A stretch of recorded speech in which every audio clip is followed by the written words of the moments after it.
মেয়েদের শখ আহ্লাদ বলে কিছু নেই, সব কিছুই অধারায় রয়ে যায়, সব নাকি জলাঞ্জলি দিতে হয়, এটাই বাস্তব। হ্যালো বন্ধুরা, আসসালামু আলাইকুম।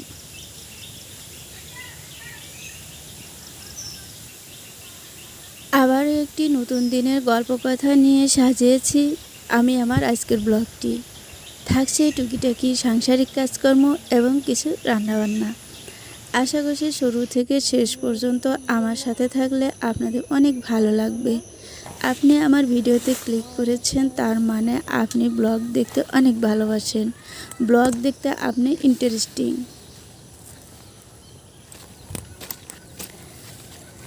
আপনাদের সুন্দর সুন্দর কমেন্ট আমাকে অনেক বেশি ইন্সপায়ার করে এবং আমি আপনাদের কমেন্টগুলো পড়লে বেশ বুঝতে পারি আমাকে কতটুকু ভালোবাসেন। তো যারা ভালোবেসে আমাকে এত দূর পর্যন্ত নিয়ে এসেছেন, তাদের সকলের প্রতি রইল বিনম্র শ্রদ্ধা এবং অন্তরের অন্তরস্থল থেকে ভালোবাসা। তো একটা মেয়ে যখন বাবার বাড়িতে থাকে, তার কিছু শখ আহ্লাদ থেকেই থাকে।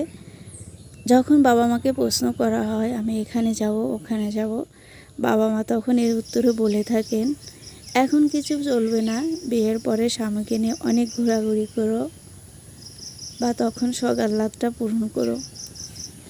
এভাবে একটা মেয়ে একজনের গৃহবধূ হয়ে চলে আসে অন্য একটা সংসারে। তখন স্বামীকে যদি কিছু বলা হয়, স্বামী বলে, এতদিন বাবার বাড়ি যা করেছো করেছো, এখন ওসব চলবে না, সংসারে ভালো করে মন দাও।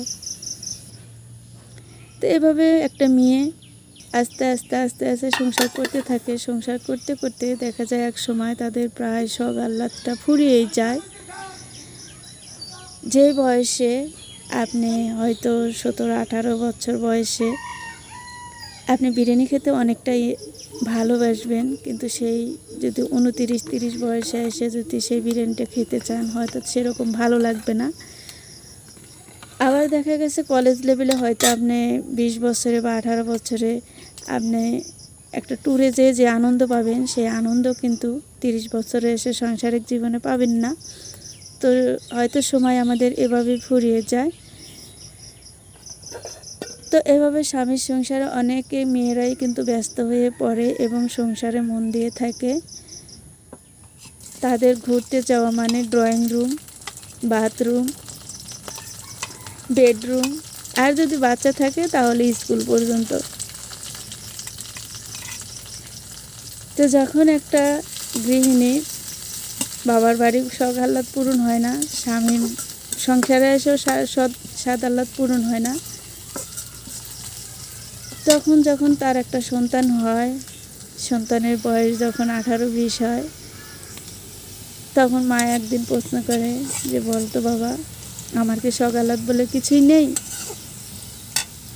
তখন সন্তান হেসে বলে, মা তুমি কি বলো, তোমার কি এখন এই বয়স আছে? এখন তো আমরা শখ আহ্লাদ করবো। তো দেখা গেছে একটা মেয়ে মায়ের গৃহিণী এভাবেই শখ আহ্লাদগুলো ধামাচাপা পড়ে যায় বা অধারায় রয়ে যায়। এটা সময়ের অভাবে, সময়ের কারণে, সময়ের পরিবর্তনে এটা আস্তে আস্তে বিলুপ্ত হয়ে যায়। তো আজকে আপনাদের মাঝে অনেক গল্প করেছি, যদিও কোনো জায়গায় ভুল ভ্রান্ত থাকে ক্ষমার দৃষ্টিতে দেখবেন। আমি সেরকম সাজিয়ে কথা বলতে পারি না, সাজিয়ে গুছিয়ে কথা বলতে পারি না। তো এখানে দেখেছিলেন যে আমি চাল কুমড়ার শাক তুলেছিলাম, সেই শাকটা এভাবে ভাজি করলে কিন্তু অনেক মজার হয়।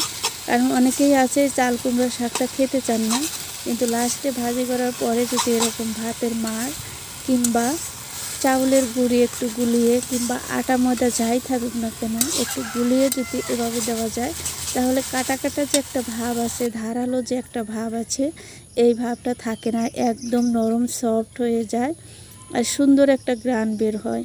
আপনারা চাইলে এভাবে ট্রাই করে দেখতে পারেন। এর আগে আমি কচু ক্ষেত দেখিয়েছি আমার রান্নাঘরের পাশেই।